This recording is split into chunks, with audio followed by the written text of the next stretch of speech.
All right. Hi, everyone. Good morning.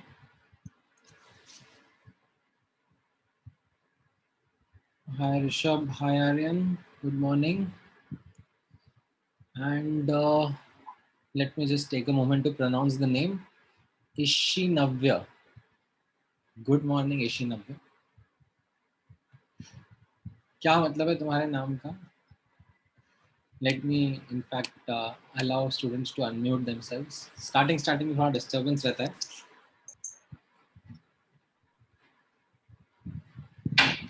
Hello sir.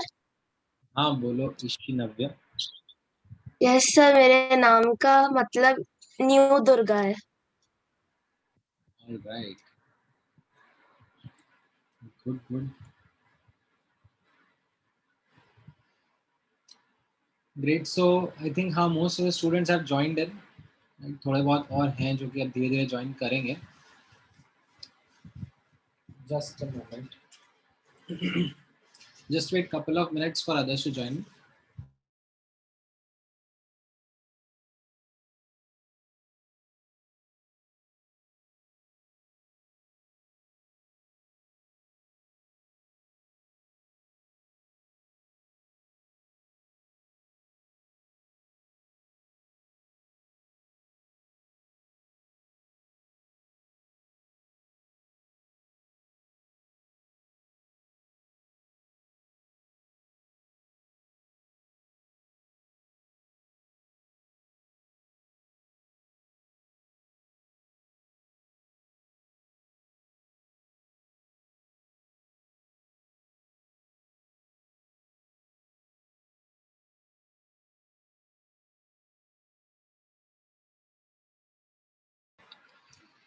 All right.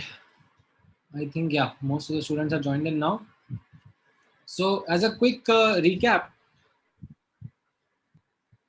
हम लोग एक बार समझ लेते हैं लास्ट क्लास में हम लोगों ने क्या क्या डिस्कस करा था. And if you guys have any doubts from it, so quickly let's spend 5 minutes into that. We discussed the Millikan's oil drop experiment and understood the important concept of quantization of charge, right? And started discussing about various models of atom. And उसमें we understood how Rutherford's gold foil scattering experiment discarded Thomson's model, right, and presented another version of how the atom could be, right. There was some evidence directly from the experiment, and along with that there was some inspiration, right. And then I asked you to solve a quick question as well, in which, yeah, some of the students did point out that sir, ye square of atomic number होता है. So yes, that change that I did was here only. ठीक है, मैंने यहाँ पे पहले q लिखा हुआ था, q का स्क्वायर होता है. नाउ पिछले क्लास में से किसी को कुछ डाउट है, कुछ क्वेश्चन पूछना है? आई थिंक एक क्वेश्चन आ रहा है from Pranav, right. So I'll just quickly paste his question over here. Pranav का question है, so quantized nature of charge is only applicable in microscopic world and not macroscopic world. So Pranav, इसका answer रहेगा that it is applicable at all scales, be it microscopic, be it macroscopic. ठीक है, it is applicable at all scales. However, इसका significance, इसका importance becomes much more at a smaller scale. At a larger scale, even if this isn't something which you consider into calculations and all, it's fine. It doesn't make a lot of difference.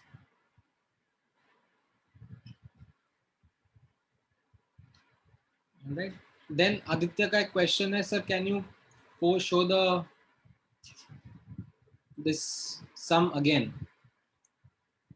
हाँ बोलो ना Pranav. If you have any question, you can unmute yourself and ask that question. Sir, but how is 1 coulomb multiple of 1.6 into 10 to the power minus 19 coulomb?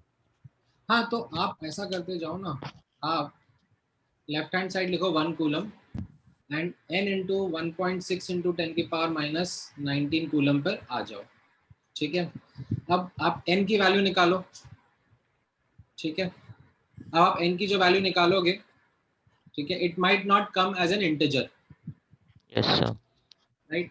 So what you need to understand is that 1 coulomb charge isn't something which we actually get. What we will get is maybe 1.000000000 something coulomb, which is a multiple of this small quantity, or 0.9999999999 something coulomb, which would be a multiple of this quantity. Okay, sir. So 1 coulomb doesn't exist. Exactly 1 coulomb would not be the charge. Okay, sir. Thank you. बोलो Dishank. Sir आप ये फिर से समझा सकते हो क्या ये 4 फॉर्मूले? हाँ, सो इसमें देखो क्या था, the thing was that I never derive these formulas for you, ठीक है, नाइदर डिड आई एक्सप्लेन कि ये कैसे आते हैं। मैंने इस एग्जाम्पल के थ्रू बस कितना बताया, कैसा बताया आपको, दैट जो ये स्कैटरिंग एक्सपेरिमेंट था, ये इसकी सब्जेक्टिव नॉलेज थी, that most of the alpha particles are going straight through, some are getting deflected by small angle, some are getting deflected by large angle, right? अब जब Rutherford and his students were doing this experiment, तो ऐसा नहीं था कि सिर्फ इतना सा पार्ट उन्होंने स्टडी करा just subjectively, ठीक है, they actually tried to get into a lot of depth by doing careful analysis. किस तरीके का careful analysis? Something of this nature, that they actually were counting that how many particles, how many alpha particles, ठीक है, are getting deflected at given angles when a given foil is bombarded with particular energy of alpha particles. ठीक है, तो ऐसे 4-5 factors थे जिनको आपस में उन्होंने समझा how they are related and influencing this experiment. तो अब ऐसा उन्होंने कहाँ से सोचा, कैसे डिराइव करा, उस सब की डेप्थ में मैं जा ही नहीं रहा हूँ, ठीक है, neither it is required. What I am trying to help you understand via this question is that let's say अगर आपको ऐसा इंफॉर्मेशन प्रेजेंट कर दिया जाए तो फिर आप क्या ऑन द स्पॉट सोच कर आंसर कर सकते हो? दैट वाज द पर्पस, क्योंकि जेईई एडवांस्ड में you sometimes come across such questions, passage type questions जो होते हैं, कॉम्प्रिहेंशन टाइप क्वेश्चंस, उनमें कई बार कुछ ऐसा इंफॉर्मेशन मिल जाता है विद इन द क्वेश्चन जिसको आपको ऑन द स्पॉट समझना होता है, एनालाइज करना होता है, and then you will have to present the answer, right? And it isn't something which is difficult also. जैसे यहाँ पर ये क्वेश्चन का, इस पैसेज का मीनिंग किस तरीके से है कि हम लोग ये S जो क्वांटिटी है, what is that S quantity? It is the number of alpha particles emerging per minute from the scattering foil at an angle phi, ठीक है, गिवन एंगल पर कितने अल्फा पार्टिकल्स निकल रहे हैं पर मिनट। अब वो किस किस चीज पर डिपेंडेंट है? तो एक तो समझ में आया कि एंगल पर डिपेंडेंट है, थिकनेस ऑफ फॉइल पर डिपेंडेंट है, जो फॉइल का टाइप है, ठीक है, उसमें गोल्ड है कि सिल्वर है, उस पर डिपेंडेंट कर रहा है, जो अल्फा पार्टिकल्स आ रहे हैं उनकी काइनेटिक एनर्जी पर डिपेंड कर रहा है, किस तरीके से डिपेंड कर रहा है, डायरेक्टली या इनवर्सली, राइट? वो रिलेशनशिप के बारे में भी इंफॉर्मेशन प्रोवाइड कर दिया। अब इस प्रोवाइडेड इंफॉर्मेशन से we are seeking to answer these questions, ठीक है, जिसमें आई थिंक ए और बी में से बी ऑप्शन तो काफी इजीली समझ में आ गया होगा, right? Yes sir. C option, D option में से थोड़ा सा आपको लाइक सोचना पड़ा होगा कि कौन सा सही रहेगा, लाइक सिल्वर ऊपर रहेगा कि सिल्वर नीचे रहेगा, राइट? तो हमने कैसे समझा था दैट ये देखो, ये सेकंड फैक्टर है that S is directly proportional to T, ठीक है, जैसा यहाँ पे लिखा हुआ है, तो ये स्ट्रेट लाइन होगा S वर्सेस T का। Now for a given T, for a given thickness, what we were seeing was जिस मेटल फॉइल का Q यानी कि चार्ज ऑन एटम ज्यादा है उसका S का वैल्यू ज्यादा है, राइट? तो एल्यूमिनियम, कॉपर, सिल्वर में सिल्वर का Q ज्यादा है तो यानी कि उसका T उसका s का वैल्यू ज्यादा होना चाहिए ना फॉर अ गिवन थिकनेस। तो यानी कि सिल्वर का ग्राफ ऊपर रहना चाहिए, कॉपर का उसका नीचे, एल्यूमिनियम का उसके नीचे। ठीक है। Sir, I had one more doubt. हाँ बोलो।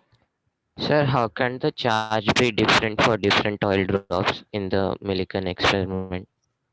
बिकॉज ऑयल ड्रॉप पर चार्ज कैसे आ रहा है? ऑयल ड्रॉप पे चार्ज आ रहा है बाय द गैस पार्टिकल्स और may be the electron sticking on to the oil droplet. ठीक है, अब आपने यहाँ से ये ऑयल ड्रॉपलेट स्प्रे करा, not all oil droplets will be identical, कोई छोटा कोई बड़ा हो सकता है। ठीक है, किसी पर कुछ ज्यादा पार्टिकल्स अट्रैक्ट हो सकते हैं, किसी पे कुछ कम पार्टिकल्स अट्रैक्ट हो सकते हैं। ठीक है, Sir, so the electrons ejected from the oil particle will get attracted to another oil particle and make it negatively charged. नहीं, यहाँ पर जो एक्सरेज थ्रो करी जा रही है ना, वो अंदर की गैस जो प्रेजेंट थी उसको आयोनाइज कर रही है। Okay, sir. ठीक है, फिर वो जो गैस आयंस हैं या फिर जो इलेक्ट्रॉन्स हैं, they are sticking to the oil droplets. Okay, sir. Got it. ठीक है, Thank you, sir. देन एक और डाउट है अनमोल का, which was regarding the drawback of Rutherford's model. ठीक है, इनफैक्ट शायद लास्ट क्लास में हम लोग इस पे बात नहीं कर पाए थे। ठीक है, although there were multiple drawbacks associated with Rutherford's model, however the most important one is the one that I have highlighted in front of you. So it was something which a theory called as theory of electromagnetism, ठीक है, around 1870s में ये theory propose करी थी Maxwell ने। ठीक है, और ये रदरफोर्ड एक्सपेरिमेंट कब आया था? रदरफोर्ड एक्सपेरिमेंट तो 1906 या 1905 के आसपास का है। ठीक है, सो उसके पहले की ये थ्योरी थी, थ्योरी ऑफ इलेक्ट्रोमैग्नेटिज्म। ठीक है, which like presented this argument that कभी भी कोई चार्ज पार्टिकल अगर एक्सेलरेट करता है in an electric field, then it must lose energy in form of electromagnetic waves or electromagnetic radiations, right? So that statement was applicable to Rutherford's model, that electron charged particle है, ठीक है, वो accelerate कर रहा है, क्यों? क्योंकि वो circular motion में है, speed भले ही उसकी constant होगी but velocity continuously change हो रही है, it is undergoing acceleration, right? And it is in the influence of an external field, किसके फील्ड में? न्यूक्लियस के फील्ड में।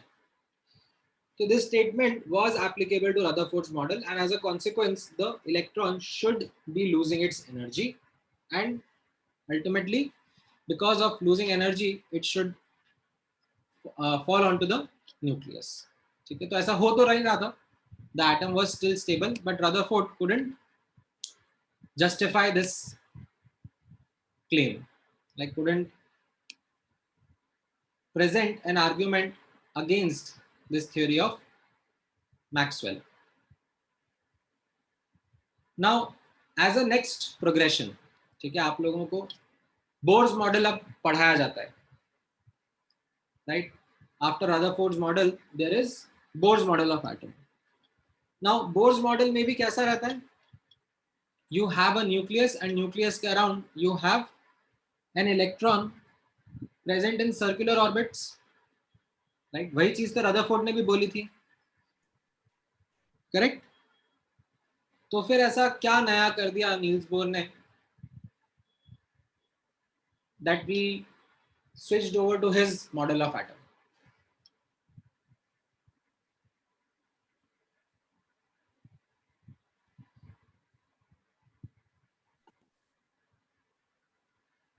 He talked about energy levels, he talked about position of electron, कुछ answers आप लोग बता रहे हो, डिफाइंड स्पेसेस और इलेक्ट्रॉन, न्यूट्रॉन ऐड कर दिया पार्थ के हिसाब से। नहीं पार्थ, न्यूट्रॉन तो डिस्कवरी 1930s में जाके हुआ था।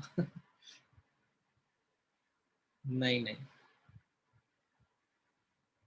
Stationery orbit, discrete orbit, defined orbit, चलो गुड, कुछ नॉलेज है आप लोगों को, तो थोड़ा बहुत आप लोग याद रखते हो जो भी पढ़ा हुआ है पहले। ठीक है, सो अब नोटिस करना, I wouldn't directly go from Rutherford's model to the Bohr's model of atom. ठीक है, I will actually take the chronological order which helped Niels Bohr present his model over and above what Rutherford had presented. Now, in order to go to that, I need to take you through first the theory of light. ठीक है, सो आपको अचानक से लगेगा अरे ये atom से पढ़ते पढ़ते अचानक लाइट पे कहां से आ गए. ठीक है, so this is the important link between Rutherford's model and bourse model of atom. ठीक है, किस तरीके से, कैसे, अब आप यहाँ पे नोटिस करोगे तो ध्यान से समझना. सबसे पहले लाइट के बारे में अगर हम डिस्कशन शुरू करते हैं तो वी गो वे बैक. ठीक है, अराउंड 1700s. इनफैक्ट लाइट की और लाइट के बारे में अंडरस्टैंडिंग तो बहुत पुराने टाइम से है, because that is something which is quite visible, quite in front of us. And around 1700s there was this big debate between understanding ki light hoti kya hai, what is the nature of light. Now light और light की properties तो लोगों को पता थी, right? जैसे for example we understand that light travels at really high speed, light travels in straight line. ठीक है, light can undergo phenomena like reflection, refraction, right. इस तरीके से कुछ कुछ चीजें हम लोगों ने पढ़ी थी, सीखी थी, तो लोगों को उन सब के बारे में पता था. But people were still trying to understand at a fundamental level कि लाइट आखिर है क्या. तो उस टाइम पर दो थियोरीज चलती थी, एक थी पार्टिकल थ्योरी और एक थी wave theory. Right, so particle theory was propagated and proposed by Isaac Newton, in which he said, or his argument was, that light is made up of particles, small tiny particles, and those particles are something which when strike a surface get reflected or can pass through a surface undergoing refraction. And साथ ही में, ठीक है, एक और scientist है Christian हॉयगन, who had presented a different perspective of light. He said that light has a wave nature, जैसे similar to let's say sound. ठीक है, sound is an example of waves, or you can say ripples in a pond. ठीक है, you have a water body और उसके अंदर आप disturbance create कर दोगे तो क्या होता है, waves generate होती हैं. तो according to Christian Huygens, light was also having wave nature. Now both these arguments were discussed, debated. However, there was this experiment called as Young's double slit experiment. ठीक है, famous scientist Thomas Young who recreated this experiment, which established that light has a wave nature. ठीक है, it was something where the wave nature explained the properties or the observations of light in a much more clear and satisfactory manner. So let's look at this experiment from a subjective point of view. ठीक है, इस chapter के अंदर actually एक experiment नहीं है. 12th class में जब आप फिजिक्स में वेव्स चैप्टर पढ़ोगे, ठीक है, प्रॉपर पूरा चैप्टर रहेगा 12th क्लास में कॉल्ड एज वेव्स, तब आपको इस एक्सपेरिमेंट की डिटेल्स, उसकी मैथमेटिक्स, ये सब भी करवाई जाएगी. अभी के लिए I am just going to take you through the experiment, क्या था और उसका सब्जेक्टिव अंडरस्टैंडिंग, दैट उससे क्या समझ में आया. ठीक है, so I am going to share this link with everyone. ठीक है, it's a 7-minute odd video but a very interesting video. ठीक है, वेरितासिम चैनल का है. So very well made, quite crafty, quite interesting to watch. So मैं आप लोगों के साथ में शेयर करता हूँ. ठीक है, I will not play it on the screen because फिर काफ़ी लैग आ जाता है. ठीक है, not everyone is able to see it properly. So I am sharing the link. It's a 7-minute odd video. आप लोग देखो and let's come back and discuss this video again after 7 minutes. ठीक है, are you able to click on the link? Or do we have to watch it now? हाँ हाँ अभी अभी. Sir, if you don't mind, sir, could you share the screen and we could watch it together? मैं यहाँ पे भी कर सकता हूँ एक्चुअली वैसे तो, बट वही होता है थोड़ा लैग ज्यादा आ But it जाता है, might lag. काफी ज्यादा लैग आ जाता है. Okay, sir, we'll see it. ठीक है, जिन्होंने देख रखा है बहुत अच्छी बात है, जिन्होंने नहीं देखा है तो वो लोग देख लो.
Sir, done.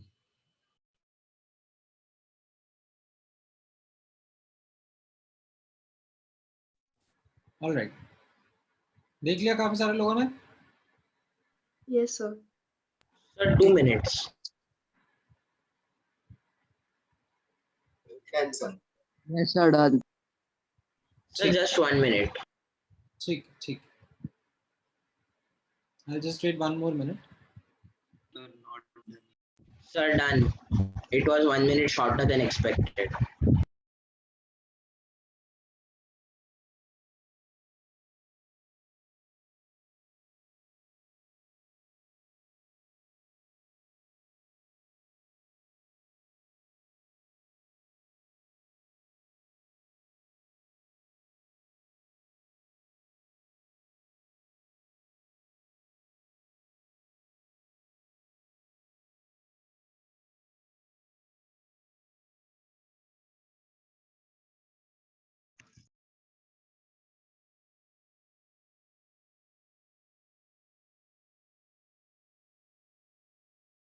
All right, so I'm assuming अब सबने देख लिया है video, and you have almost understood that what that video helped us understand about light and its nature, right? So as you can see, as a quick snapshot of the experiment setup कैसा है, you have one source of light, ठीक है, on the left hand side. Then there is a screen, first screen, जिसके अंदर दो slits हैं, ठीक है. It is very important for the slits to be narrow, ठीक है. Please understand, अगर slits बड़े होते तो फिर आपको जैसा आप एंटिसिपेट कर रहे थे, ठीक है, कि दो ब्राइट स्पॉट्स दिखेंगे ऑन द सेकंड स्क्रीन, वैसा ही दिखता, ठीक है, if the slits were not narrow, ठीक है. Only when the slits are narrow, ठीक है, what do I mean by narrow, which are, I mean quite small as compared to the say slits, sorry, the screens. So for example, if I was to do this experiment at home, ठीक है, तो you can do it by taking a laser pointer, ठीक है, एक laser pointer लेना and staplers लेना, ठीक है, जो स्टेपलर का पिन सेट आता है, वो स्टेपलर का पिन सेट में जैसे स्टेपलर्स आपस में अटैच्ड होते हैं ना एक दूसरे से, तो उतना छोटा सा गैप उनके बीच में रहना चाहिए. लाइक लेट्स से ये 3 स्टेपलर पिन हो गए, ठीक है, तो उनके बीच में जो गैप है वो आपका स्लिट होगा, like so small. And when that light was passed through these slits, the pattern that formed on the second screen was the evidence of light behaving as waves, right? Because if it was particles, then such pattern wouldn't be shown by particles of light. It was wave nature associated with light that show the pattern that we see on the second screen, ठीक है, ऐसे dark spot, bright spot का pattern. This is called as an interference pattern. Now, what is this interference? ठीक है, what do I mean by this word interference? तो यहाँ पे आप notice करना that, हाँ बोलो आर्यन. हाँ सर. सर वीडियो में ये दिखाया था कि the dots are expanding outwards. हाँ Why हाँ. is that?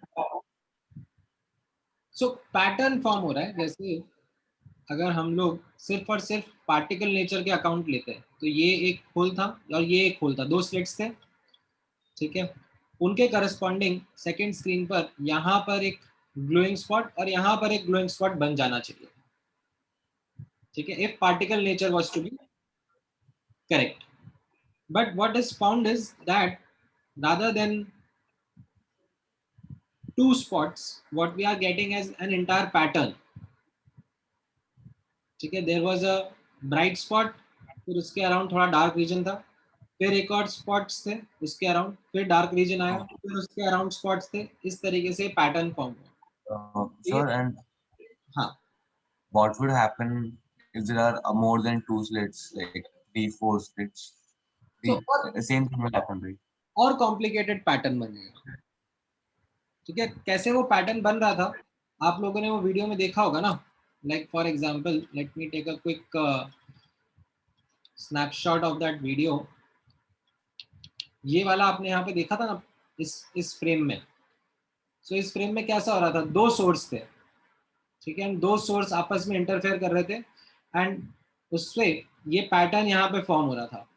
कहीं पर वाटर उठा हुआ था, कहीं पर वाटर बैठा हुआ था, फ्लैट था, राइट। तो दैट पैटर्न वाज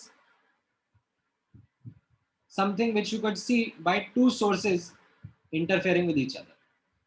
अगर आप और sources लगाओगे तो they will also interfere and maybe change this pattern. What is the important aspect to focus over here? यहाँ पे notice करना. The important aspect to focus here was that this is a property, this pattern, this interference is a pattern or a property shown by waves, not by particles. Right, जैसे दो particles आपस में जब एक दूसरे को मिलते हैं, ठीक है, तो उसको हम लोग क्या बोलते हैं, हम लोग कोलिजन बोलते हैं, राइट। एक पार्टिकल लेफ्ट से राइट आ रहा है, दूसरा पार्टिकल राइट से लेफ्ट आ रहा है, ये आपस में मीटअप करेंगे तो अ कोलिजन विल हैपन, ठीक है। अब उस कोलिजन को हम लोग कैसे एनालाइज करते हैं, हम इस पे न्यूटन्स लॉज ऑफ मोशन लगाते हैं, like law of conservation of energy, law of conservation of momentum, ये सब लगाकर हम एनालिसिस करते हैं कि कोलिजन होने के बाद में क्या होगा, पहला पार्टिकल कैसे जाएगा, दूसरा पार्टिकल कैसे जाएगा, right. So different understanding, it's a different property as compare to what waves do, ठीक है। When let's say you have two waves, ठीक है, एक लेफ्ट से राइट आ रहा है, एक राइट से लेफ्ट आ रहा है, ठीक है, ये दोनों वेव्स जब आपस में मीट अप करते हैं देन कोलिजन नहीं होता, ठीक है, something different happens which we call as interference. Now what is this interference? This means यहाँ पर एक अलग सा लॉ चलता है which is called as law of superimposition, ठीक है, आप लोग पढ़ोगे क्लास में फिजिक्स में, तो उसमें होता कैसा है, ये वेव मान लो जैसे ये वेव ट्रैवल करते हुए, ठीक है, इस दूसरी वेव के ऊपर आ रहा है, ठीक है, तो अब जब ये ओवरलैप करते हैं एक दूसरे पर, तो then they create a new pattern, a new form, a new waveform called as the resultant waveform, ठीक है। वो resultant waveform हम लोग कैसे समझते हैं, ठीक है, तो उसके लिए आप यहाँ पे नोटिस करना, अगर मान लो, ठीक है, ये जो वेव था ये पहली वेव के साथ में ओवरलैप कर रहा है, और ओवरलैप किस तरीके से कर रहा है, एग्जैक्टली क्रेस्ट के ऊपर क्रेस्ट एंड ट्रफ के ऊपर ट्रफ आ जाए,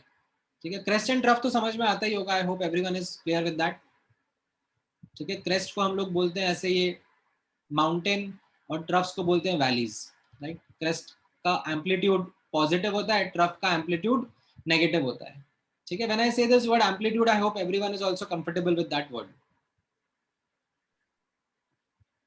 ठीक है। ऐसा नहीं है कि अचानक से क्या सर एम्पलीट्यूड क्या होता है पहली बार सुन रहा है, आई होप ऐसा कोई भी नहीं है ना, है तो बोल दो, raise your hand and speak, okay. हाँ बोलो दिशांक। तो मुझे नहीं पता एम्पलीट्यूड क्या है। ओके, आपको ये जो मैंने यहाँ पे ऐसे साइनसोइडल ऐसे पैटर्न बनाया हुआ है, ये पता है क्या होता है? हाँ सर, अपना अभी तो बताओ। है ना, ये वेव का एक पैटर्न होता है। मान लो आपने एक लाइक पॉन्ड था, ठीक है, और उस पर आपने एक डिस्टर्बेंस क्रिएट किया, तो उसमें से ऐसे रिपल्स क्रिएट होते हैं ना, हाँ सर। ठीक है। तो वो जो रिपल्स होते हैं उनमें से आप किसी एक रिपल को एनालाइज करोगे तो वो ऊपर उठा हुआ होता है और नीचे होता है, ये वाटर का जैसे फ्लैट लेवल है, हाँ। तो अब जो ऊपर उठा हुआ पार्ट होता है उसको क्रेस्ट बोलते हैं, जो नीचे वाला पार्ट होता है उसको ट्रफ बोलते हैं, ठीक है। एंड हाँ सर। जो ये पार्टिकल्स, ये जो फ्लैट है, फ्लैट जो पोजीशन है इसको मीन पोजीशन बोलते हैं। तो इस मीन पोजीशन से कितना ऊपर या नीचे पार्टिकल्स डिस्प्लेस होते हैं उसको एम्पलीट्यूड बोलते हैं, ओके सर। ठीक है। हाँ सर। तो यहाँ पर जो क्रेस्ट है उसका एम्पलीट्यूड पॉजिटिव है और ट्रफ जो है उसका एम्पलीट्यूड नेगेटिव है, ठीक है। हम लोग ऐसे असाइन कर देते हैं, मीन पोजीशन को 0 बोल देते हैं और उसके ऊपर एम्पलीट्यूड पॉजिटिव, उसके नीचे एम्पलीट्यूड नेगेटिव। अब जब ये आपस में एक दूसरे के साथ मीटअप करते हैं तो एक पॉसिबिलिटी तो कैसी है कि वो एग्जैक्टली ऐसे मीटअप कर जाए, क्रेस्ट के ऊपर क्रेस्ट आ जाए और ट्रफ के ऊपर ट्रफ आ जाए, ठीक है। ये एक एक्सट्रीम पॉसिबिलिटी है। दूसरी एक्सट्रीम पॉसिबिलिटी क्या है कि ये आपस में इस तरीके से मिले दैट क्रेस्ट के ऊपर ट्रफ आ जाए, ठीक है, ट्रफ के ऊपर क्रेस्ट आ जाए। तो ये दो एक्सट्रीम पॉसिबिलिटीज हैं, बाकी इनके बीच में कुछ भी हो सकता है, ठीक है, ये ऐसे भी मिल सकते हैं, ठीक है। हाँ बोलो अथर। सर, तो ये जो इंटरसेक्ट कर रहे हैं, मतलब जो वेव्स इंटरसेक्ट कर रहे हैं, उन्हें इंटरफेरेंस कहेंगे ना? हाँ हाँ वही तो समझा रहा हूँ मैं। Okay sir. हाँ बोलो Amartya. So how are they able to create colors? थोड़ा लाउडली बोलो। So how was the in that experiment? So how was the light able to create colors on interacting? नहीं नहीं, अभी जो मैं पूछ रहा हूँ बता रहा हूँ उसके बारे में बताओ, ये इंटरफेरेंस समझ में आ रहा है कि नहीं आ रहा है? Yes, sir. हाँ तो थोड़ा रुक जाओ, फिर आपका डाउट मैं थोड़ी देर में हैंडल करता हूँ। So as I was talking about, ये वेव्स आपस में एक दूसरे को ओवरलैप करेंगी, ठीक है। ये ओवरलैप करने पर एक possibility, one extreme possibility is that एकदम एग्जैक्टली ओवरलैप कर जाए एक दूसरे के ऊपर, ठीक है। इसे हम कहते हैं कंस्ट्रक्टिव इंटरफेरेंस, ठीक है। कंस्ट्रक्टिव क्यों बोलते हैं? बिकॉज अब आप नोटिस करोगे जो रिजल्ट होता है, ठीक है, जो रिजल्ट जो होता है वो कुछ इस तरीके से दिखता है, जो ब्लू में मैंने यहाँ पे ड्रॉ करा हुआ है ना, दैट जो एम्पलीट्यूड थे वो एड अप हो जाते हैं, प्लस और प्लस मिलके लाइक डबल प्लस हो जाता है, ए और ए मिलके 2a हो जाएगा, ठीक है। एंड ऐसे ही माइनस ए और माइनस ए मिलकर, ठीक है, जो ट्रफ और ट्रफ थे वो मिलकर आपस में -2a हो जाएंगे, ठीक है। So when they are going to overlap in a constructive manner, this is what you will get as a resultant wave. Another possibility, जो extreme possibility जो मैंने आपको बताया वो क्या था, ठीक है, when crest and trough overlap with each other, ठीक है, crest and trough overlap करने पर क्या हो जाता है, we call it as destructive interference, ठीक है। तो यहाँ पे आप जैसे देख रहे हो कि ये जो crest था वो दूसरी वेव के ट्रफ के साथ में ओवरलैप करा, ठीक है। ये हम लोग ऐसे ये वेव लेके आए, ये पहली वेव का, जैसे यहाँ पर आप नोटिस करोगे पहली वेव का क्रेस्ट और दूसरी वेव का ट्रफ आपस में ओवरलैप कर रहा है, तो नेट क्या हो जाएगा, अगेन दे एड अप, ठीक है। एक प्लस ए और माइनस ए एड अप करके क्या हो जाएगा, 0 एम्पलीट्यूड, प्लस ए और माइनस ए, ठीक है, एम्पलीट्यूड्स एड अप होके क्या हो जाएंगे, 0। तो एक रिजल्टेंट जो फॉर्म रहेगा, रिजल्टेंट जो वेव रहेगा वो ऐसे फ्लैट रहेगा, this is called as destructive interference, ठीक है। मैं इसको विजुअलाइज करने में आपको थोड़ी हेल्प करूंगा, जस्ट ऐसे ही इतना अच्छे से समझ में नहीं आता, so let me help you visualise this interference through this video as well, ठीक है। ये मैं मेरी स्क्रीन पे प्ले कर देता हूँ, ठीक है। This will be something which you can see on my screen only, it's quite simple and basic to watch. थोड़ा देर रुक जाओ, आपके डाउट्स भी क्लियर होते जाएंगे, ठीक है। So this is a experiment in which they have this machine which can produce waves, and then that waves ka interference is something that you can see clearly.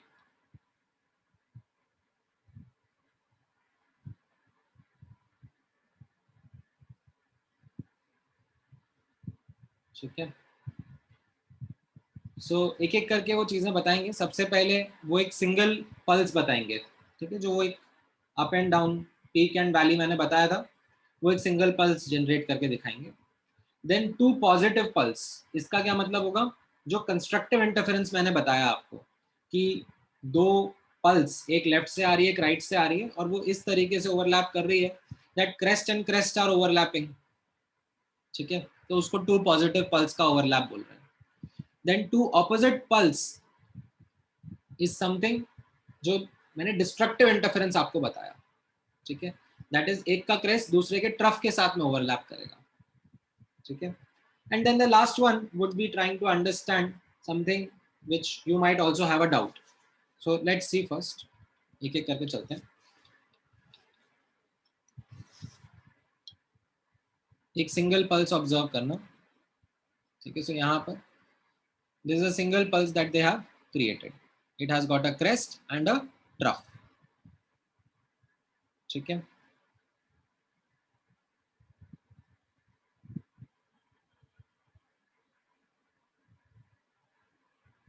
अब 2 पॉजिटिव पल्स का interaction ये लोग बताएंगे कैसा रहेगा। Sir, I have a doubt. अभी पहले एक बार देख लो, Okay, sir. ठीक है, सो ये 2 पॉजिटिव पल्सेस का आपस में इंटरेक्शन था, ठीक है, वापस से दिखाएंगे इन अ स्लोअर मोशन, ठीक है, सो एक लेफ्ट से आ रहा है, एक राइट से आ रहा है, they meet up, so notice करना क्या हुआ यहाँ पर, दे एडेड अप टुगेदर, ठीक है, this is called as constructive interference. अब 2 ऑपोजिट पल्सेस देखना,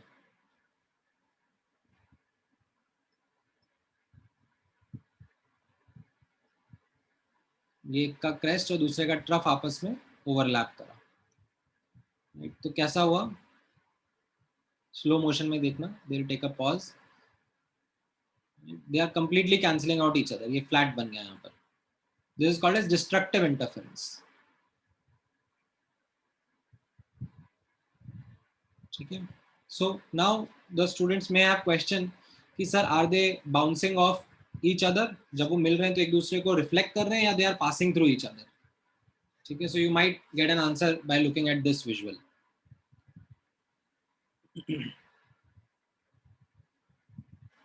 So what is the answer? Are they passing through or they bouncing off each other? Passing through. Passing through. हाँ हाँ, Passing. ठीक है। Also जो आप लोग मुझसे पूछ रहे थे कि सर अगर मान लो कि आइडेंटिकल वेव्स नहीं हैं तो कैसा उनका आउटकम रहेगा, क्या रिजल्टेंट रहेगा, तो आप देखो ना यहाँ पर ये अजीब सा आउटकम आ जाता है।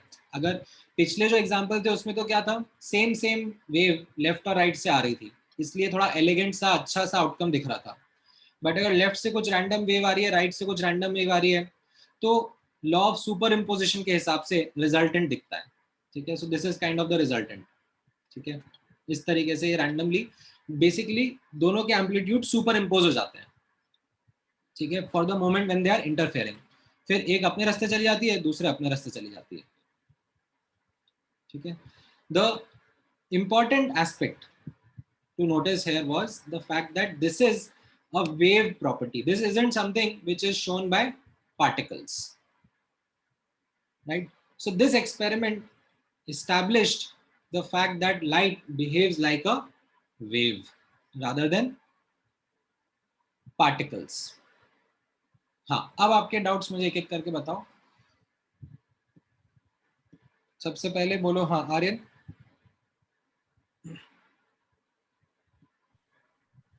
हाँ सर, सर तो फिर सर मैं डाउट और क्लियर। ओके, ठीक है, अनमोल आप बोलो। Sir, could you please define the law of superimposition? Law of super imposition बस इतना सा आप मान के चलो, इट इज ये जैसे एक वेव है, दूसरा वेव उसके ऊपर आ रहा है, ठीक है। अब Yes, sir. मान लो ये ऐसे यहाँ पर है, ठीक है, let me actually draw it in some other place. ये एक वेव था, ठीक है, और ये दूसरा वेव आया, ठीक है। इस तरीके से। Yes, sir. अब मुझे रिजल्टेंट बताना है कि रिजल्टेंट क्या होगा, तो मैं क्या करूंगा, जस्ट इन दोनों के एम्पलीट्यूड्स का आउटकम नोटिस करूंगा डिफरेंट डिफरेंट पॉइंट्स पर कैसा रहेगा। ठीक है, तो जैसे यहाँ पर इन दोनों पॉइंट्स के बीच में अब मैं देखूंगा कि जैसे इस पॉइंट पर, ठीक है, इस पॉइंट पर ब्लैक वाले का एम्पलीट्यूड कितना है, -x, है ना, Yes, sir. और रेड Yes. वाले का एम्पलीट्यूड कितना है, +y। Plus तो मेरा रिजल्टेंट एम्पलीट्यूड कितना होगा, y minus x. हाँ, मतलब इन दोनों का एडिशन। अब वो पॉजिटिव हो सकता है, नेगेटिव हो सकता है, वहां पर मान लो मैं ये डॉट डाल दूंगा। ठीक है, ऐसे ही मैं हर पॉइंट का करते जाऊंगा और फिर सारे डॉट्स को कनेक्ट कर दूंगा, तो मुझे रिजल्टेंट वेव फॉर्म मिल जाता है। Okay, sir. Yes, sir. Got it. आप ये करोगे 12th क्लास में। अभी के लिए you don't need to get into all of the math of what how waves are. वो मैथ वाला part of waves is something that gets covered in the 12th class. अभी I just wanted to show you this property which is a different property as compared to what particles show. Okay, sir. Thank you, sir. बोलो Atharva. Sir, it is law of superimposition. हाँ, बोलो Atharva. Sir इसका मतलब फिर Newton study जो था light is a wave, तो sorry light is a particle, तो कॉन्ट्राडिक्टेड हो गया, फिर रिजेक्ट कर दिया वो स्टडी। हाँ, उस टाइम पर रिजेक्ट कर दिया। Okay sir. बोलो वंश। Sir, what is the meaning of that slits in that experiment? Slit मतलब होल, छोटे से holes, small narrow openings. Sir, like how much small? Like millimetre से भी छोटा। Okay, sir. Thank you. बोलो Ishita. Sir, in the experiment, the young slit one, the wave showed destructive interference, right? At some locations, मतलब जैसे अब मैं अगर वापस से वो जो वेरितासियम वाला वीडियो आप लोगों को दिखाऊं, वो screenshot, just give me a moment. तो ये आपको कहाँ गया, हाँ यहाँ पर। ठीक है, सो ये दो वेव्स आपस में इंटरफेयर कर रही हैं। ठीक है, अब ऐसा मैंने तो जो एग्जांपल दिया था उसमें से एक लेफ्ट से और एक राइट से आ रही थी, हेड ऑन मिल रही है। यहाँ पर कैसा है, दोनों पैरेलली जनरेट हो रही हैं। ठीक है, तो जो पैरेलल Yes, sir. जनरेट हो रही हैं, ठीक है, तो उनका यहाँ पर आप नोटिस करोगे इंटरफेरेंस पैटर्न कैसा दिख रहा है। तो यहाँ से सर्कुलर सर्कुलर दोनों से वेव फ्रंट्स आ रही हैं, बट जब वो आपस में मिल रही हैं तो कई पोजीशंस पे वाटर कैसा उठा हुआ है, Yes, sir. तो यहाँ पे कंस्ट्रक्टिव इंटरफेरेंस हो रहा होगा। जहां पर वाटर फ्लैट है वहां पर क्या हो रहा होगा, Destructive one. डिस्ट्रक्टिव। ठीक है, तो अब जैसे लाइट के बारे में अब मैं बात करूं, तो लाइट के बारे में कैसा हो रहा है कि जो लाइट थी वो भी इस तरीके से वेव्स की तरह बिहेव कर रही है। ठीक है, Yes, sir. तो जहां जहां पर उठा हुआ है वहां पर लाइट का ब्राइटनेस बढ़ गया। ठीक है, बिकॉज दे एडेड अप। तो यहाँ पर ग्लोइंग स्पॉट दिखा। जहां पे वो बैठे हुआ है, जहां पे the light waves are cancelling out each other, वहां पे कैसा हो गया, डार्क स्पॉट मिलेगा। ठीक है, डार्क और you can say less bright. Yeah.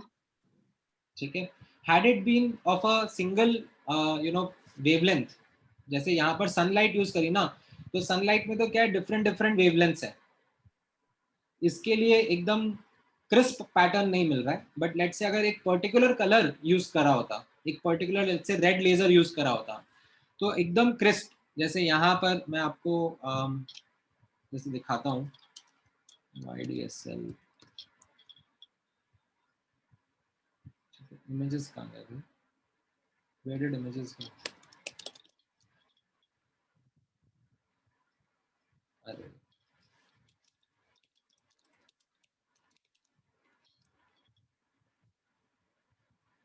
ठीक है, जैसे कोई पर्टिकुलर लेजर यूज किया होता है, जैसे हाँ ये वाला अगर आप नोटिस करोगे, ठीक है, तो कैसे एकदम शार्प स्पॉट्स दिख रहे हैं। Yes, sir. ठीक है, जहाँ पे कंस्ट्रक्टिव इंटरफेरेंस हो रहा है वहां पे शार्प स्पॉट्स हैं, जहाँ पे डिस्ट्रक्टिव इंटरफेरेंस हो रहा है वहां पे शार्प डार्क स्पॉट्स हैं। ठीक है, Okay. Thank you, sir. बोलो Shreya. So can you explain that passing through or bouncing wala, like why is it passing through? I didn't get. नहीं, सो पासिंग थ्रू मतलब द वेव्स एक लेफ्ट से right आ रही है, एक राइट से लेफ्ट आ रही है, ठीक है, ये आपस में बीच में इंटरफेयर करती है, ठीक है, हाँ फिर एक अपने रास्ते चली जाती है, दूसरे अपने रास्ते चली जाती है. हाँ So this was a property that is in front of us shown by waves. It is something different as compared to what particles do. Particles एक लेफ्ट से राइट आ रहा है, एक राइट से लेफ्ट आ रहा है, तो कोलाइड कर जाते हैं. बट वेव्स जो हैं वो कुछ अलग तरीके का फिनोमेना शो करती है. okay, yeah, so okay, thank you. बोलो Pranav. Sir, in the double slit experiment, why do we see different colors around the main spot? वो क्योंकि सनलाइट यूज करा ना, तो सनलाइट में सारे कलर्स कंपोज्ड होते हैं, तो वो डिफरेंट डिफरेंट Yes. वेवलेंथ्स जो हैं वो डिफरेंट डिफरेंट जगह मिलती हैं, इसलिए वो डिफरेंट कलर्स दिख रहे होते हैं. इसीलिए मैंने बताया ना उसके पीछे का जो मैथमेटिकल एस्पेक्ट है which is about wavelength and at what angles do these wavelength meet, वो अभी हम लोग नहीं देख रहे हैं. Okay, sir. Sir, and if two waves are coming from one side only, so they will add up, right? हाँ हाँ, Okay. बोलो सृष्टि. So, sir, does dispersion also occur because we can see the colors of the spectrum? वो actually because of different wavelengths, वही exactly वही question जो अभी प्रणव ने पूछा था ना, दैट वो डिफरेंट कलर इसलिए दिख रहे हैं because sunlight is composed of different different colours and वो डिफरेंट वेवलेंथ्स होती हैं, तो वो डिफरेंट वेवलेंथ्स डिफरेंट डिफरेंट जगह पर मीटअप कर रही होती हैं, इसलिए वो कलर्स दिख रहे होते हैं. बट इसीलिए अगर मैं एक लेजर से कर रहा होता एक्सपेरिमेंट तो आपको उस चीज के बारे में एकदम क्रिस्प पैटर्न दिखता. ठीक है. And again, I would insist you to focus your doubts on the aspect which I'm trying to, insist that particle nature versus wave nature आपको अलग-अलग समझ में आया. ठीक है. That is what is more important. अभी waves और waves की और चीजों के बारे में of course आपको बहुत सारे doubts आएंगे, but इसका मतलब ये नहीं है कि मैं waves chapter आपको पढ़ाने लग जाऊंगा. That waves क्या होती हैं, 3 स्लिट होंगी, 4 स्लिट होंगी तो क्या होगा, ये सब क्वेश्चंस का आंसर अभी करने का कोई जरूरत नहीं है. You don't need to get into all those detail. आपको पार्टिकल नेचर और वेव नेचर के बीच का डिफरेंस डिस्टिंक्ट क्लियर हुआ है?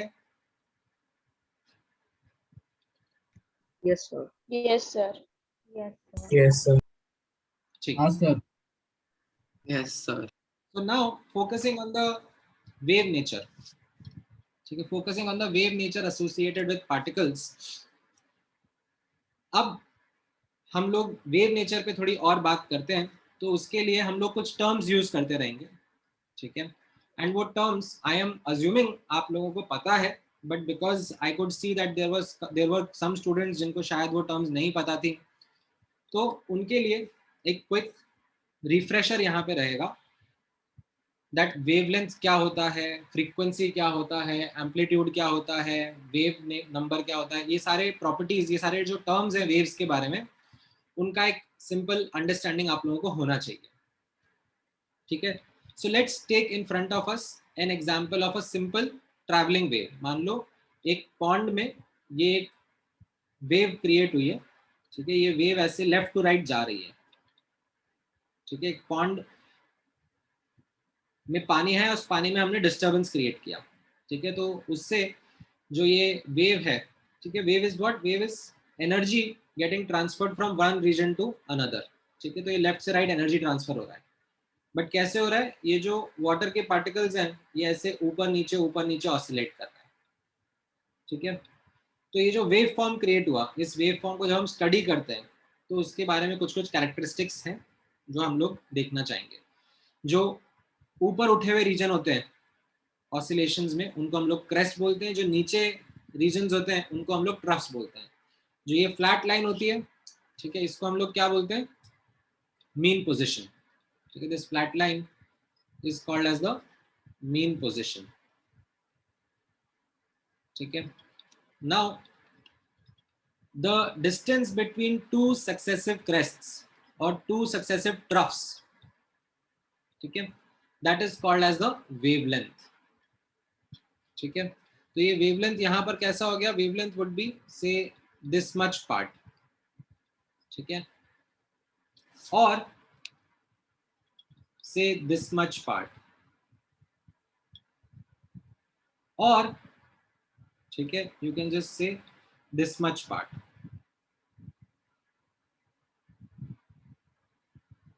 ठीक है, नहीं एक मिनट, यहाँ से, हाँ सॉरी, यहाँ तक, correct.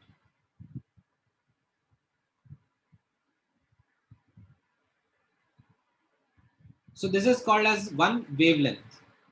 Now this is something, इसको अगर मैं कॉपी पेस्ट करूंगा, ठीक है, तो पूरा का पूरा वेव बन जाएगा, है कि नहीं?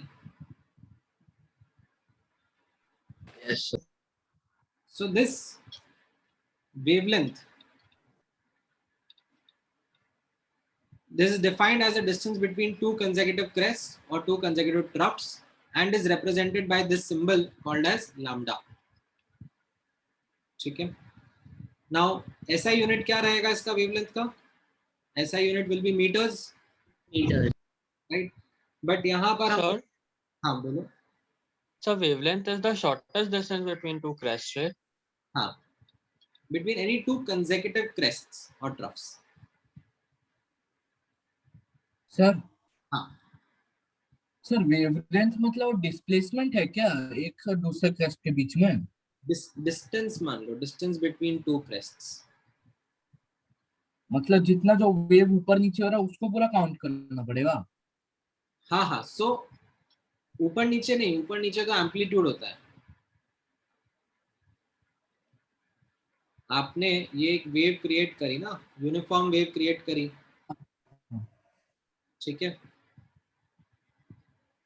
तो बिटवीन टू क्रेस्ट्स, कंसेक्यूटिव क्रेस्ट्स, जो डिस्टेंस होगा उसको हम लोग वेवलेंथ कहेंगे. अच्छा अच्छा, वही पूछ रहा था.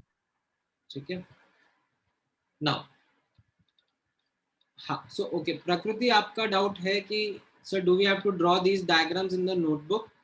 जैसा मैंने आप लोगों को पहले ही बताया प्रकृति, आपको ये नोट्स कॉपी करने रहेंगे. अगर आप अभी साइमल्टेनियसली कर पाते हो तो बहुत अच्छी बात है. Otherwise, I'll be sending these notes to you after the class so that you can keep these notes handy and like make sure that आपने खुद ने अपने हिसाब से लिखे हुए notes. ठीक है, don't rely on just the soft copies which I'll be sharing. Okay, coming back. अब ये जो wavelength है इसके साथ में एक और point notice कर लेना. ठीक है, that as such SI unit तो मीटर है, ठीक है, but depending upon the scale of 10 हम लोग कभी मिलीमीटर, माइक्रोमीटर, नैनोमीटर, ये सब प्रीफिक्सेस यूज करते रहते हैं. Right, so these prefixes are something which all the students must be familiar about, because questions में ये प्रीफिक्स आ जाते हैं और आपसे एक्सपेक्टेड होता है कि आपको इनका मीनिंग पता हो. ठीक है, सो जैसे अगर हम लोअर पावर ऑफ 10 देखेंगे, ठीक है, तो यहाँ पे आप नोटिस करो 10 की power -1 is called as deci, 10 की power -2 is called as centi, 10 की पावर -3 इज मिली, माइक्रो 10 की पावर -6, नैनो इज 10 की पावर -9, ठीक है, 10 की power -12 is pico, femto, atto. ठीक है, these are prefix of the power of 10. ठीक है, इन द स्मॉलर स्केल. अब ये प्रीफिक्स जनरली सब यूनिट्स के साथ में यूज करे जा सकते हैं. जैसे फॉर एग्जांपल अगर मैं मास मेजर करता हूँ तो मैं मिलीग्राम यूज कर लेता हूँ, मैं लेंथ मेजर करता हूँ तो मैं मिलीमीटर यूज कर लेता हूँ, मैं वॉल्यूम मेजर कर रहा हूँ तो मिलीलीटर यूज कर लेता हूँ. ठीक है, दीज आर यूनिवर्सल. ठीक है, हाउएवर इसमें ये एक 10⁻⁻10 जो मैंने अलग से हाईलाइट करा है कॉल्ड एज एंगस्ट्रॉम. ठीक है, 1 metre is equal to, or you can say 1 angstrom is equal to 10 की power -10 metre. This is only and only for length. ठीक है, ये और किसी क्वांटिटी के लिए नहीं यूज होता है. ठीक है, इसी तरह 10 की हायर पावर के प्रीफिक्स भी आपको ध्यान में रहने चाहिए. ठीक है, sometime let's say if I say I have a bulb which is 10 kilowatt capacity, 10 kilowatt power use करता है, तो आपको समझ में आना चाहिए दैट मींस 10⁻³ 10 into 10 की पावर 3 वॉट्स। ठीक है, तो ये प्रीफिक्स भी आपको हायर ऑर्डर ऑफ 10 के भी समझ में आने चाहिए। ठीक है, अभी आज के आज नहीं याद हो रहे तो इट्स ओके, विद टाइम धीरे धीरे you should be able to remember them. ठीक है, अच्छा ये क्विक इंटर कन्वर्जन बताओ, what will be 1 nanometre equal to in 10⁻1. 10 angstrom. So it is something simple. 10 raised to minus 1. नहीं, जिनको 10 raised to the power of -1 या 1/10 आ रहा है तो वो केयरलेस मिस्टेक अवॉइड करने के लिए, ठीक है, केयरफुली चलते हैं। हमें नैनोमीटर और मीटर का रिलेशनशिप पता है, हमें एंगस्ट्रॉम और मीटर का रिलेशनशिप पता है, राइट। 1 नैनोमीटर इज 10 की पावर -9 मीटर, तो 1 मीटर कितना हो गया, 10 की पावर 9 नैनोमीटर। 1 एंगस्ट्रॉम इज 10 की पावर -10 मीटर, तो यानी कि 1 मीटर हो गया 10 की पावर 10 एंगस्ट्रॉम। तो दोनों को मैं इक्वेट कर दूं तो कैसा आ गया, 1 नैनोमीटर इज 10 एंगस्ट्रॉम। ठीक है, सो दिस इज जो मैंने एकदम बेसिक से स्टेप बाय स्टेप लिख के बताया है। Although this is not expected from you in future, you should be much faster at it, but sometimes students make such careless mistakes. ठीक है, तो स्टार्टिंग में be extra careful of making such careless mistakes. Okay. All right. Let's look at the next property of waves. This is called as frequency. Right? Frequency for a traveling wave. Okay. For example, a wave like this, okay, which is traveling from left to right. इसके लिए हम लोग frequency कैसे describe करते हैं? तो यहाँ पे notice करना, the way in which we describe it is the number of waves passing through a point in 1 second. Okay. This is our definition of frequency. So यहाँ पर let's say I am demonstrating an example. ये एक wave है जो कि left to right आ रही है, ठीक है, and ये time t equal to 0 पर मैंने इसका snapshot लिया, ठीक है। Now अब clock मैंने start कर दी और इस point के about मैं notice कर रहा हूँ कि कितनी waves cross कर रही हैं in 3 seconds, ठीक है। So after 3 seconds I take another snapshot and I find out that 1, 2, 3, 4, 5 waves or 5 wavelengths have passed through this point after 3 seconds. So can you tell me what will be the value of the frequency of this wave? 5/3. 5/3, right? Simple definition आपको समझ में आ रहा है सबको? हाँ sir. इसका unit हाँ lambda बोलेंगे ना, दोबारा बोलो सर। मतलब 5 लैम्डा पासिंग 3 सेकंड जैसा बोलेंगे ना। हाँ, तो पर सेकंड कितना पास हो रहा है, 5/3। Yes sir, that is the frequency. ठीक है, ऐसा यूनिट होता है इसका सेकंड इनवर्स पर सेकंड या फिर साइकिल पर सेकंड या फिर हर्ट्ज। ठीक है,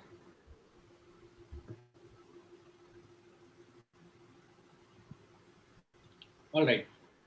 देन नेक्स्ट प्रॉपर्टी देखना, वेलोसिटी। ठीक है, वेलोसिटी बोल लो या फिर आप स्पीड बोल लो एक्चुअली। ठीक है, स्पीड ऑफ अ वेव हम लोग कैसे डिफाइन कर रहे हैं, जैसे कि हम किसी भी चीज के बारे में बात करते हैं, distance travelled per unit time. ठीक है, तो एक वेव कितना डिस्टेंस ट्रैवल कर रही है इन 1 सेकेंड, तो वो उसका स्पीड हो जाता है। तो अब अगर मैं आपके सामने ये फॉर्मूला प्रेजेंट करूं, that velocity is equal to wavelength into frequency, तो कितने बच्चे इस फॉर्मूले को खुद से डिराइव कर पाएंगे या समझ पाएंगे? सर यूनिट के साथ से समझ तो डायमेंशनली देख सकते हैं। डायमेंशन एनालिसिस भी कर ले। डायमेंशन एनालिसिस के साथ साथ डेफिनेशन एनालिसिस भी कर लो, डेफिनेशन से भी समझ में आएगा। डिराइव कर ले, मतलब इसमें derivation sir we can put frequency as 1/time। Yes, sir. So basically जैसा यहाँ पर आपने ये एग्जांपल देखा, ठीक है, 3 सेकंड में कितना डिस्टेंस ट्रैवल कर लिया वेव ने, 5 times lambda. Yes, sir. Distance हो गया 5 टाइम्स लैम्डा और टाइम कितना हो गया, 3 सेकंड्स। तो ये आपका स्पीड हो गया ना, फ्रीक्वेंसी इनटू वेवलेंथ। समझ में आ गया? Yes. Okay, so this is an important relationship between speed, wavelength and frequency. All right. Then amplitude क्या होता है ये भी मैंने आपको समझाया. That amplitude is the height or depth of the crest or trough. ठीक है. And इसको हम लोग इस सिंबल A से रिप्रेजेंट करते हैं. And it could be positive और नेगेटिव. ठीक है. ये हम लोग साइन कन्वेंशन असाइन कर लेते हैं अपनी तरफ से. ठीक है. जैसे ये ऊपर वाले को हम लोग पॉजिटिव बोल देते हैं, नीचे वाले को नेगेटिव बोल देते हैं. ठीक है. Then there is another one called as wave number. Wave number क्या होता है? This is simply defined as the number of waves present in 1 centimeter length. ठीक है. जैसे अगर मैं आपसे पूछूं कि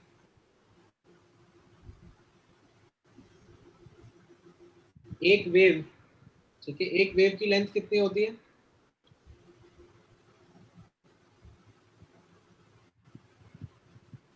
लैम्डा, है ना? Yes sir. तो अगर 1 सेंटीमीटर लेंथ में कितने वेव्स होंगे वो मैं आपसे पूछूं तो आप निकाल पाओगे? बस ऐसे क्रॉस मल्टीप्लाई कर लो तो आ जाएगा. वेव नंबर इज 1/लैम्डा. समझ में आया? Sir, for that we have to make the unit of lambda as centimeter. Yes. अगर आप सेंटीमीटर में रिपोर्ट करना चाहोगे तो. So CGS सिस्टम के लिए नहीं, ऐसा कंपलसरी नहीं है. ऐसा ही यूनिट में भी आप कर सकते हो. बेसिकली इस चैप्टर में जहाँ पे यूज होता है वेव नंबर, वहाँ पे typically the values are mentioned in the units of centimetre inverse. That's why just यहाँ पे ऐसे सेंटीमीटर इनवर्स लिख दिया. Okay sir. ठीक है. ऑलराइट. तो ये वेव की प्रॉपर्टीज समझ में आ रही हैं आपको? Basic properties of a wave. हाँ sir. Can you go down? हाँ. हाँ सर.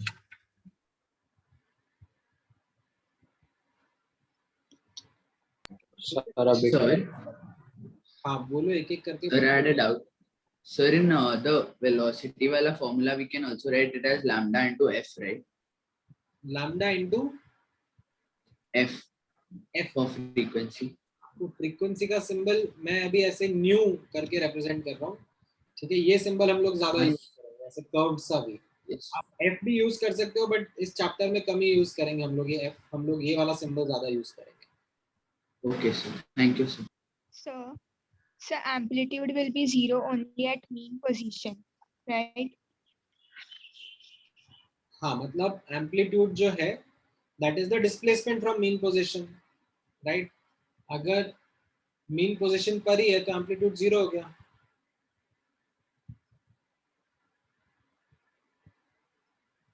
हाँ, और कोई क्वेश्चन?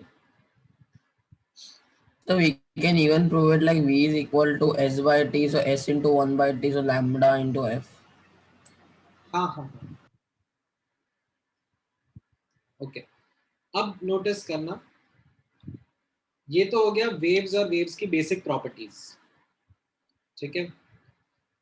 और ये मैंने आपको क्यों बताया? Because we just understood that light has a wave nature, right? Now ये तो हमें वेव नेचर के बारे में समझ में आया. ठीक है. However what exactly is light? Light आता कहाँ से है?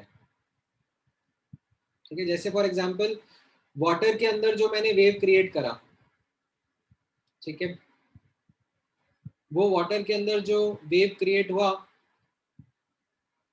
वो तो हम लोग देख पा रहे हैं, अपनी आंखों से समझ पा रहे हैं, राइट? कैसा था? Basically it was energy getting transferred from one region to another region. ठीक है. ऐसे यहाँ पर एक पॉन्ड था, ठीक है, और उस पॉन्ड में मैंने एक डिस्टर्बेंस क्रिएट करना शुरू करा. ठीक है. यहाँ पर मैंने एक ऑब्जेक्ट को ऐसे ऊपर नीचे ऑसिलेट करा. ठीक है. वो जो बॉल था उसको ऑसिलेट करा. उससे क्या हो गया? एनर्जी ट्रांसफर होने लगा। इस बॉल को ऑसिलेट करने में एनर्जी लगा था ना मुझे, तो वो एनर्जी अब कैसे ट्रांसफर हो रहा है? वेव्स के फॉर्म में, right? It is propagating in that water medium, right? So इसी तरीके से एक क्वेश्चन आता है दिमाग में दैट फिर ये लाइट कहाँ से जनरेट हो रहा है? ये जो लाइट के बारे में हम लोग बात कर रहे हैं उसका हमने ये समझा, ये वाला पार्ट हमने समझा कि अच्छा वो वेव है और उसकी वेव की प्रॉपर्टीज है, but what about the origin? Where is this light coming from? ठीक है, सो उसके पीछे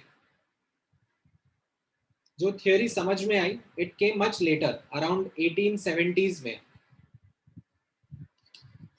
ठीक है, जैसे मैंने आपको बताया अराउंड 1870s में James Maxwell he presented this theory called as theory of electromagnetism। ठीक है, इसके पहले इलेक्ट्रिसिटी या इलेक्ट्रिक फील्ड अलग से एक टॉपिक, एक फंडामेंटल प्रॉपर्टी ऑफ नेचर माना जाता था, एंड मैग्नेटिज्म एक अलग से fundamental property of matter, fundamental property of nature माना जाता था।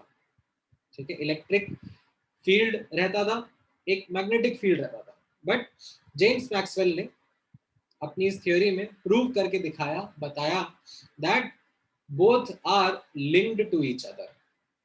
मैग्नेटिक फील्ड जो है वो इलेक्ट्रिक फील्ड से ही आता है, and that's why his theory का नेम वाज इलेक्ट्रोमैग्नेटिज्म का theory.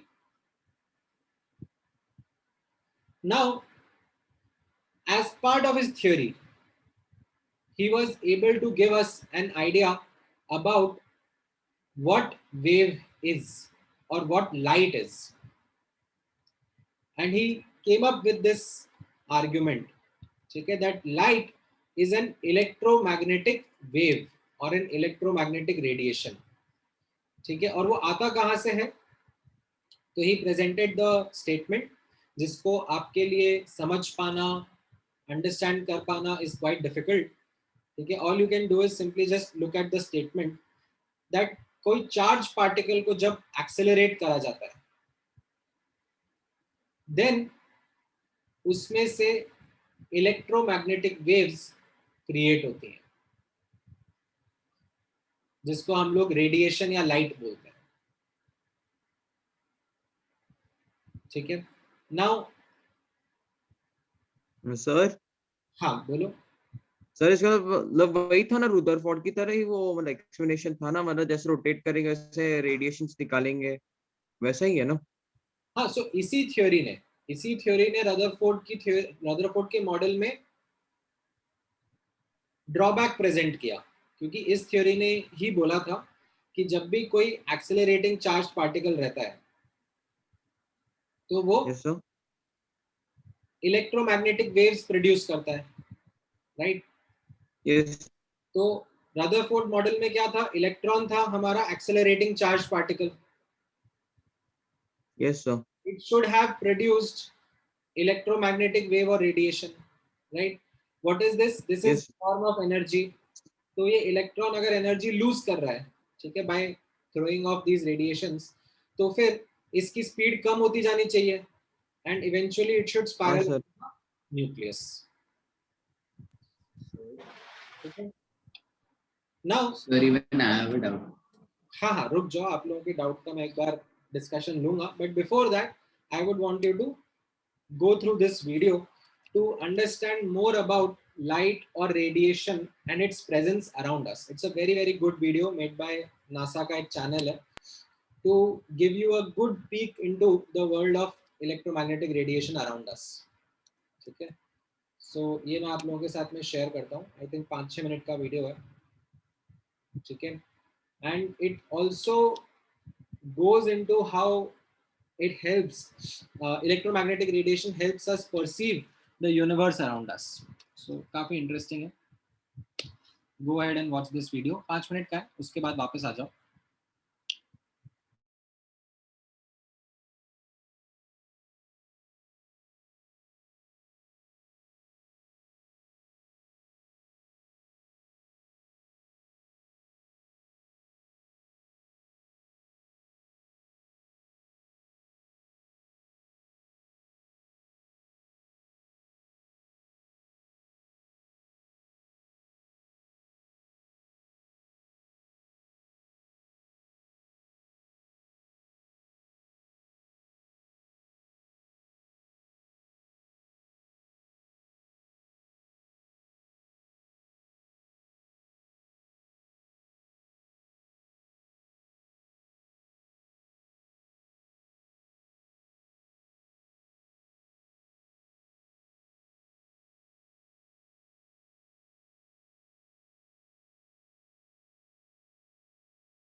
sir, done.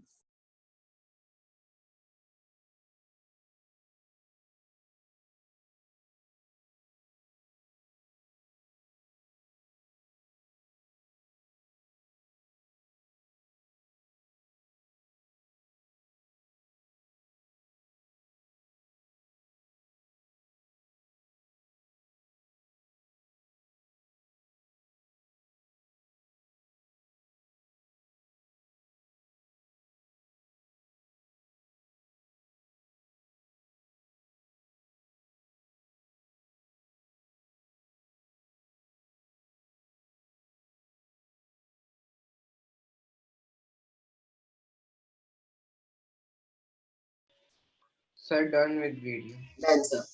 Sir, done. All right, good. Sir, 30 seconds. Sir, 1 minute.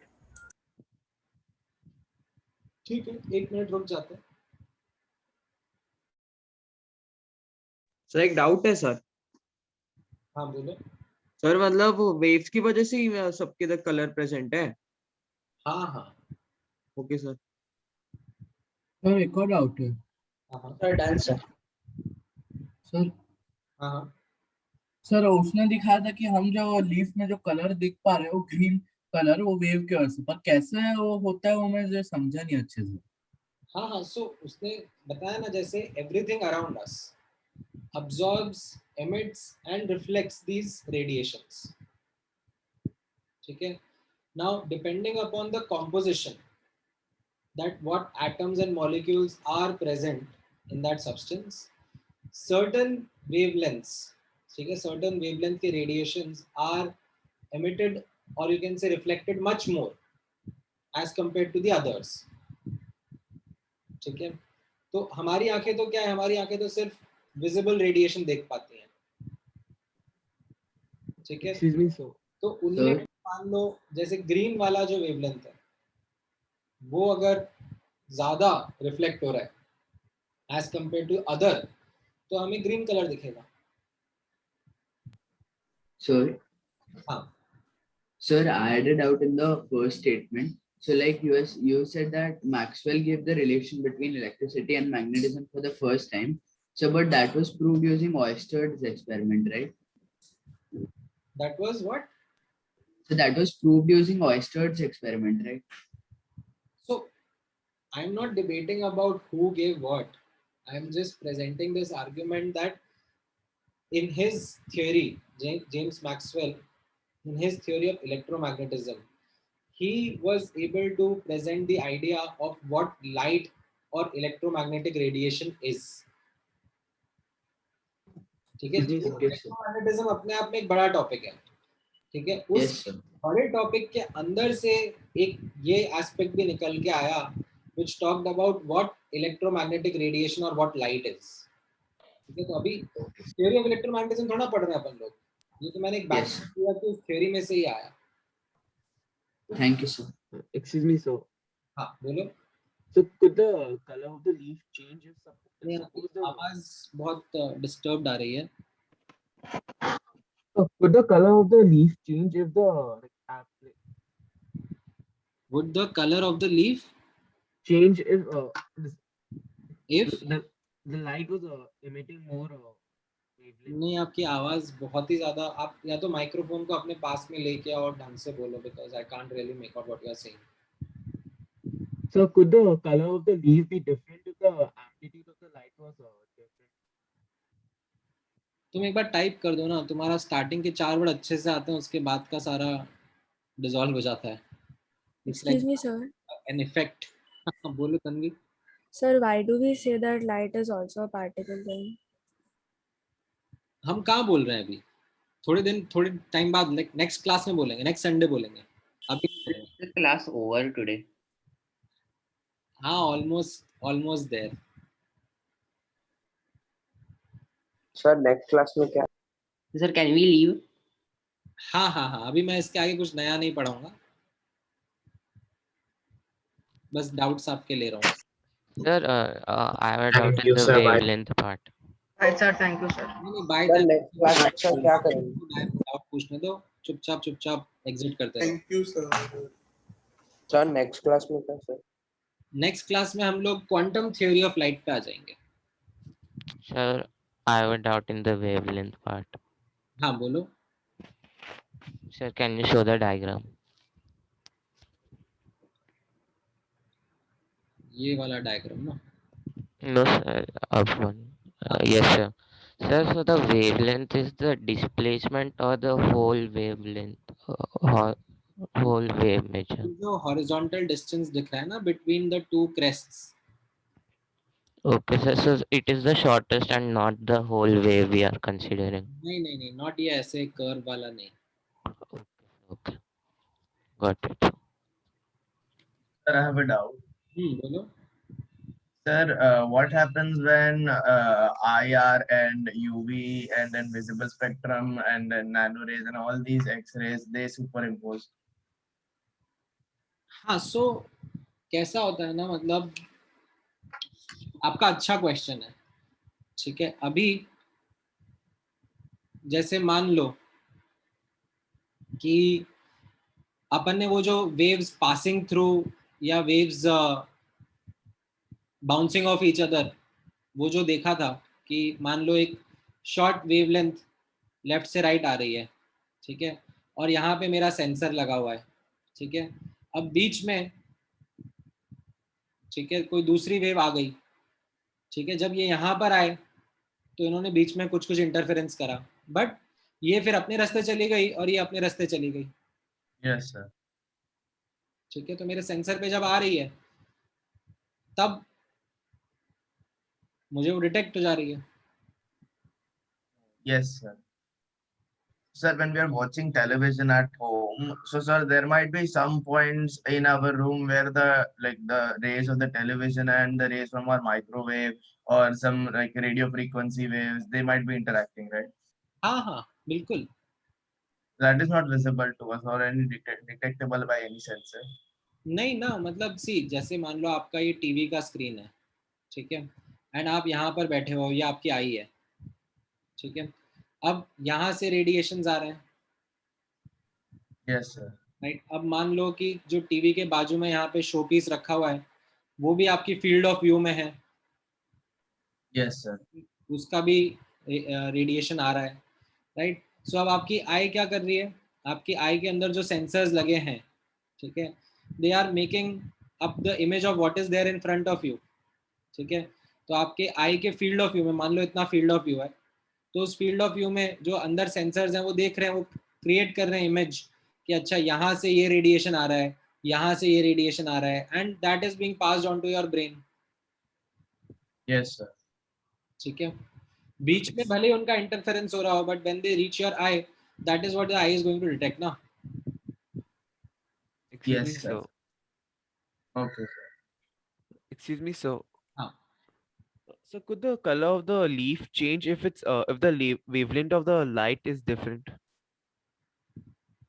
हाँ, मतलब जैसे for example flower petals are not green, they might be of some other color because the substance that is present in those petals might be reflecting some other wavelength. So like what is suppose the wavelength of the light itself is different, sir? Then could it be emitting different colors?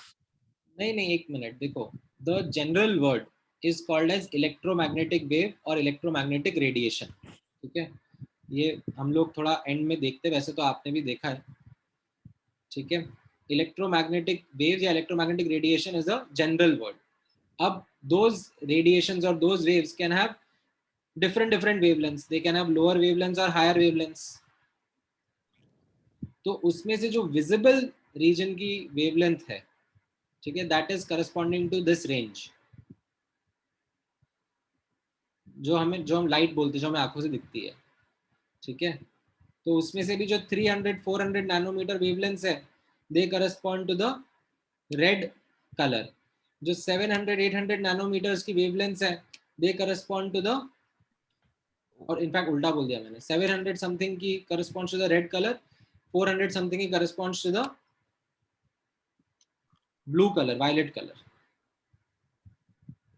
So like and then so like in the silt experiment, so could we say that the blue part was a constructive part and the red and orange part was a destructive part? नहीं नहीं नहीं नहीं, तो उसमें आप एक बार के लिए भूल जाओ कि आप डिफरेंट डिफरेंट वेवलेंथ्स यूज कर रहे हो, ठीक है। सनलाइट मत यूज करो, ठीक है। You use only one particular wavelength. से रेड लाइट आपने यूज करी, तो वो फोटो याद है जो मैंने दिखाया था आपको? Yes, sir. बस तो रेड लाइट के हिसाब से सोचो, क्योंकि जब मल्टीपल वेवलेंथ्स यूज होती हैं तो वो मल्टीपल वेवलेंथ्स अलग अलग जगह पर इंटरफेयर करती हैं।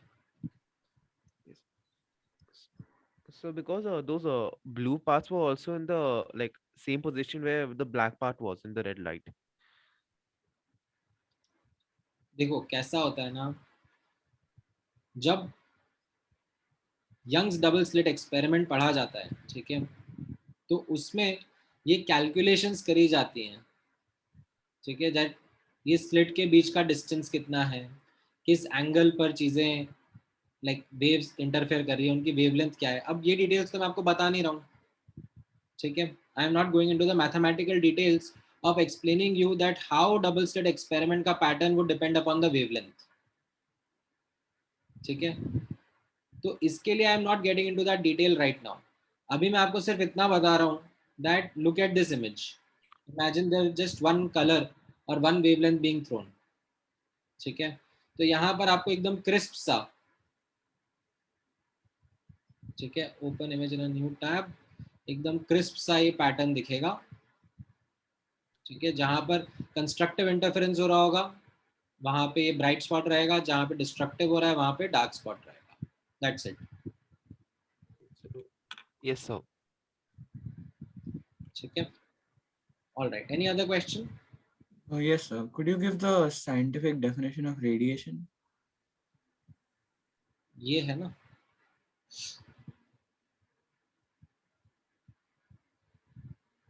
this is the definition. No, so like generally, what does radiation mean? Not specifically electromagnetic. It is a form of energy transported from one region to another region. Okay, sir. Thank you. So, so when waves of different wavelength means interfere, so they don't sort of deflect each other.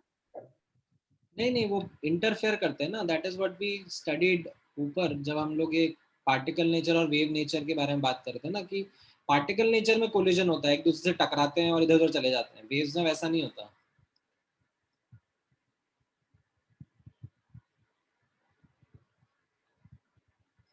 ठीक है। All right then, चलो आज का discussion was quite fruitful. ये notes and recording मैं आप लोगों के साथ शेयर कर दूंगा, ठीक है। And then in the next class will start with the quantum theory of light, ठीक है ना। I will give you some homework to read up. हाँ, कुछ कह रहे थे निहार? Sir, have you made the group WhatsApp group? हाँ, बनाया हुआ है ना। Sir, can you send the joining link in WhatsApp? हाँ, तो तुम अपने सेंटर हेड को रीच आउट करो, वो तुम्हें लिंक भेज देंगे। अदरवाइज तुम मुझे डायरेक्टली पिंग कर दो तो मैं भी तुम्हें, Okay. ठीक है। Bye, sir. Thank you. Hi, sir. Thank you. Thanks, sir. Thank Thank you. you, sir. Bye. Bye bye.